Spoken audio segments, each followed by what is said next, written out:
Hi friends, welcome to Crafting and Relaxing. This is Sarah and thank you so very much for joining me.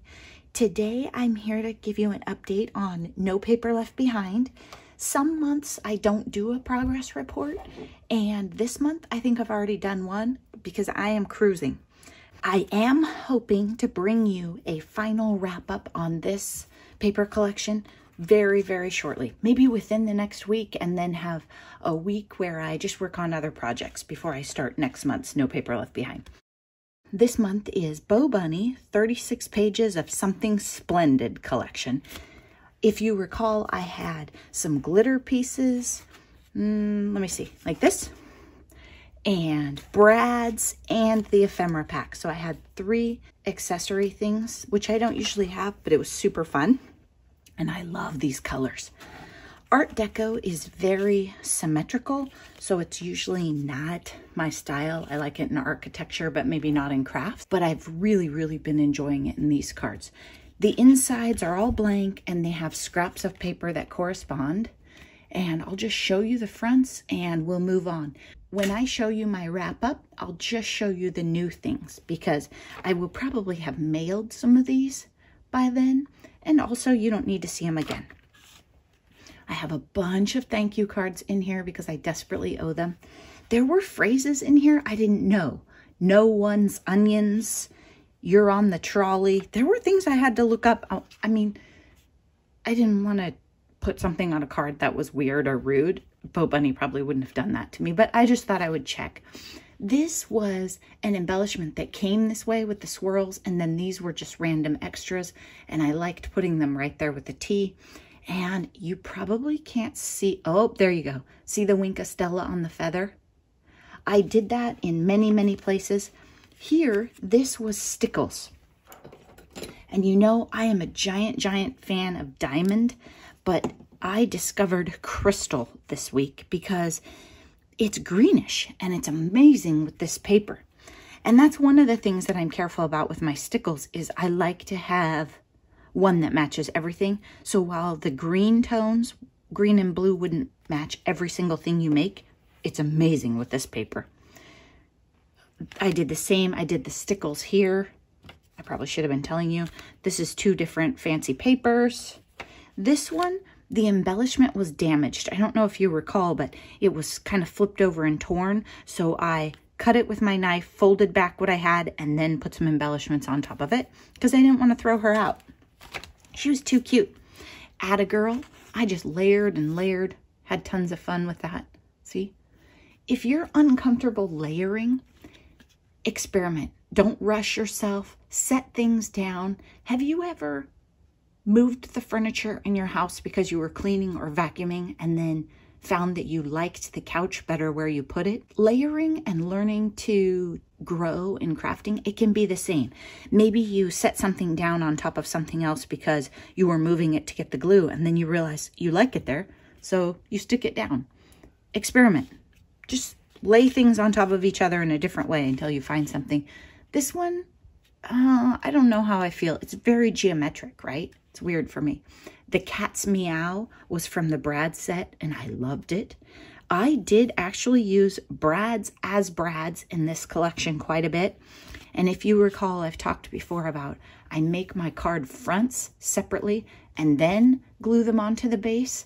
And brads are one of the reasons, because then you can hole punch, put them through, because of course I don't want my brads to show on the inside of my card. I love this one. Absolutely love it. This was from the chipboard that came with this collection. It's all glittered up. This is the die. Gigi sent this to me, right? Creative Gigi, the 2-layer oval die. I'm sure she sent me those. Stitched, and then I put Joy with 2 layers on top of it. I used brads from the collection to dot the J because I had lost the dot, and then I decided to add another one down here. And if you watch my videos, I don't always put the adhesive all the way to the corner. So if my corners are floppy, I just take my art glitter glue, spritz a bit in there, and do that with it. And many times you don't notice. This one had more pressure on it because of the brad. Easy touch up. The Joy cards you already saw, those 3. Grateful. This one I had stamped. I was playing with it. This was a great collection for me too, because blue stuff on the counter, I just grabbed it and used it. So I have Grateful, and I put this one on a white base because the Grateful was on white and it was so white. And this is a 2-layer circle that I made and then just glued and layered and fanned out things that came with it. You Are the Sweetest. I think that might be from the Tea-Lightful collection. I think from Pebbles that I used like 100 years ago.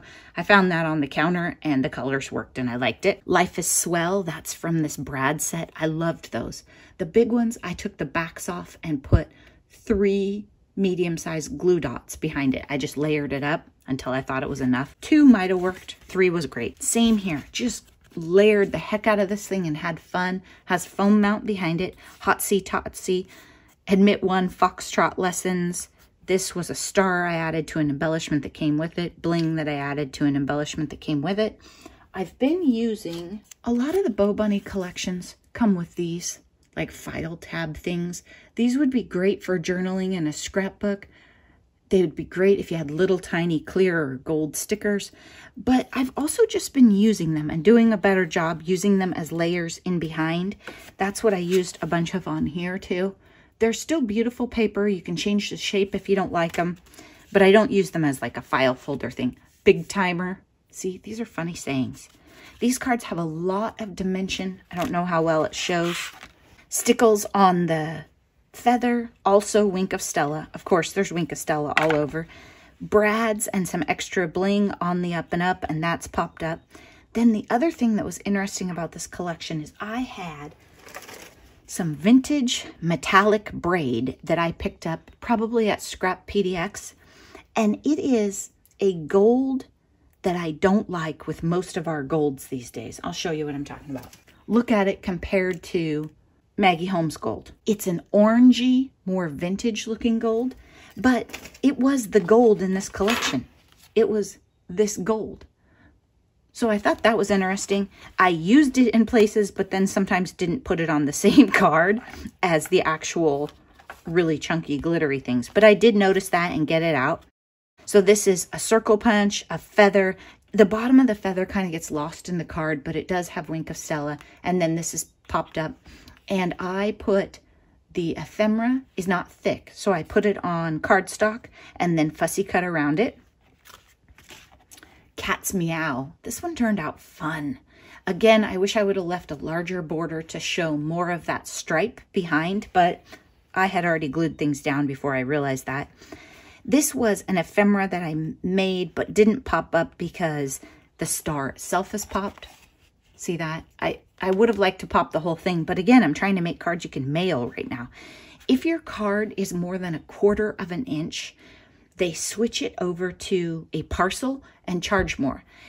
The problem is not every post office does that. At my post office, they're likely to take it with just a stamp and then charge you a couple dollars when it gets to you. So that's part of the reason I'm being so careful, is because I don't want the recipient to pay more or have to deal with that during these times. I have a Brad from the collection, star, an arrow, Cat's Meow, some shoes, more stars. There was a tag thing behind the whole thing and a Brad. The bling that this was a Brad that I took apart and then realized it didn't work that way, so I glued it on there. And then I have Wink of Stella on, see it? Oh, there you go. On her green accents in her outfit. I just thought that was fun. And her shoes too. Really, really fun. And of course, I did not fussy cut her. She was from the ephemera pack. I'm not that good. Not that patient. Come Learn the Charleston. Again, one of these Brads that I love, and a phone. I tried to really challenge myself to use all of the parts of this collection. No Paper Left Behind, if you're not familiar with it. It was developed by Daniela Hayes for herself, and she invited others to join. You can check the links in my description. You're going to find a bunch of talented people who have said, yes, I have too much paper in my stash, and I will join you. But she doesn't say you have to use all the stickers or the Brads or whatever. She says this is about paper. This month, though, I really pushed it because I liked the collection and I knew I wouldn't necessarily have paper that this was fabulous with if I didn't use it now. Does that make sense? And again, joy. We have to have lots of joy. all dolled up. They have Wink of Stella, you can see on their dresses, some stars up here. These were not my favorite brads from this collection. They're very large, they're glittery. The backs have glitter on them too. The tabs for the, I don't think I have any left. Here's one, here's a blue one. This one's not too bad, but they have glitter on the backs. What I finally did was I took very cheap, very aggressive emery board and filed those suckers off because they had so much glitter on them. In fact, I might have filed this one some. So much, they were making my cards even fatter because there's glitter on, there you go. Glitter on both sides of the metal brad.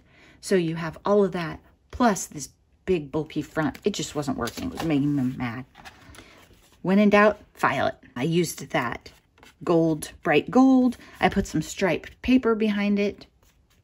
And I had that, because the tag had the stripe, and then the whole tag is popped up. Putting on the Ritzy Girls Night Out, and I used brads. I think this one I probably took apart, but I think these are actual brads because that was the kind with the casing, and if you take it apart, it doesn't work. I talked about that in my last video. This has Wink of Stella on it, and these are all layers. Can you tell? So this was from the ephemera, then she's from the ephemera, and then these, of course, are all separate pieces. I like how she turned out, too. Her dress isn't quite as fancy. Now you're on the trolley. Had to look that one up. I have a paint skin behind it because the colors in it go with this collection. I didn't use a lot of that color on this card, but still, that was an example of it was laying on the counter, and I was like, oh, I can use that. So those are my cards for No Paper Left Behind at this point. I do have a little bit of stuff in here. I don't have a single 6x6 piece of paper left. So I need to think about some scraps, some scrap cards that use a lot of 2x2. Maybe I'll make some tags. I don't know yet. I just have little tiny, look at that one, putting on the Ritz. I just have little tiny bits of stuff left, but I can make a lot of cards. And then I did make one scrap base. How pretty is that? And the large ephemera, I cut it up, but I still didn't use it yet. Again, this is not my favorite thing about Art Deco. Very geometric, very symmetrical. I hope that you are crafting and relaxing. Please take some time to check out the links below and see the other people in this challenge. And if you want to join, just start making videos or post on Instagram and use the hashtag #NoPaperLeftBehind that you see down below. We're happy to have you, and I want to be sure that you are enjoying this time and not feeling trapped and miserable. This is a crafter and maker's dream, to be at home with our supplies. So look at it that way and take care of yourselves. I'll talk to you again tomorrow. Bye-bye.